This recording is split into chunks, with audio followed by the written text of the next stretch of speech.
The Tale of Peter Rabbit. Once upon a time, there were 4 little rabbits, and their names were Flopsy, Mopsy, Cottontail, and Peter. They lived with their mother in a sandbank underneath the root of a very big fir tree. "Now, my dears," said old Mrs. Rabbit one morning, "you may go into the fields or down the lane, but don't go into Mr. McGregor's garden. Your father had an accident there.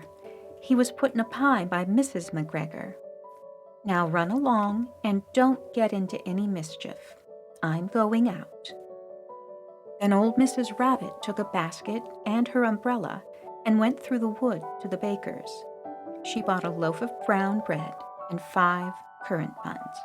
Flopsy, Mopsy, and Cottontail, who were good little bunnies, went down the lane to gather blackberries.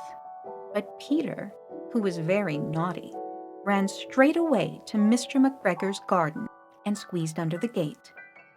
First, he ate some lettuces and some French beans, and then he ate some radishes. And then, feeling rather sick, he went to look for some parsley. But round the end of a cucumber frame, whom should he meet but Mr. McGregor? Mr. McGregor was on his hands and knees planting out young cabbages. But he jumped up and ran after Peter, waving a rake and calling out, "Stop, thief!" Peter was most dreadfully frightened. He rushed all over the garden, for he had forgotten the way back to the gate. He lost one of his shoes among the cabbages, and the other shoe amongst the potatoes.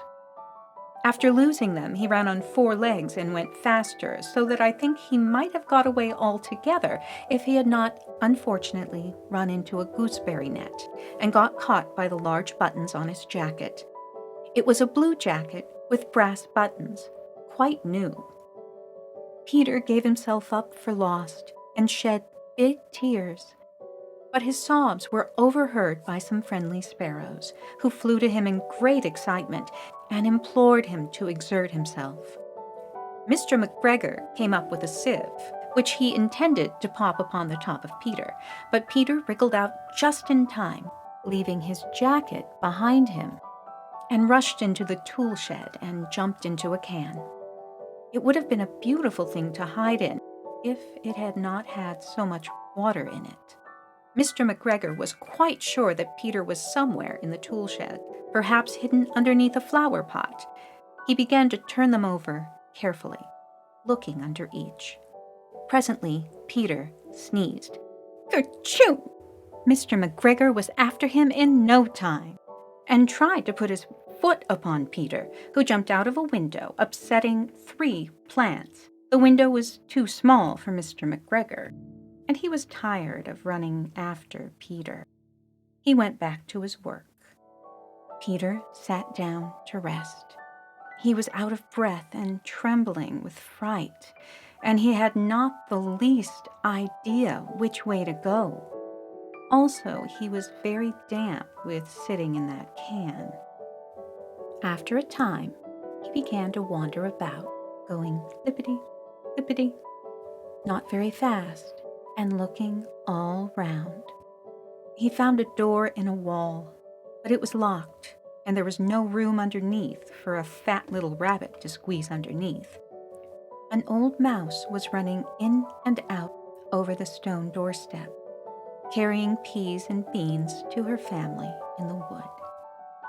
Peter asked her the way to the gate, but she had such a large pea in her mouth that she could not answer.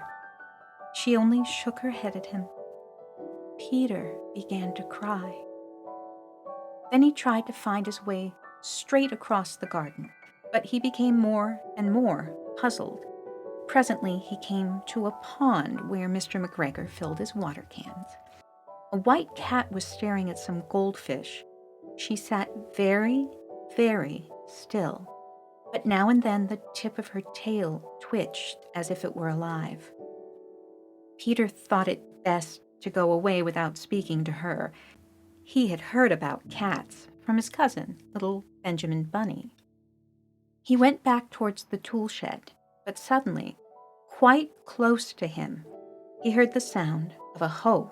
Scritch, scratch, scratch, scritch.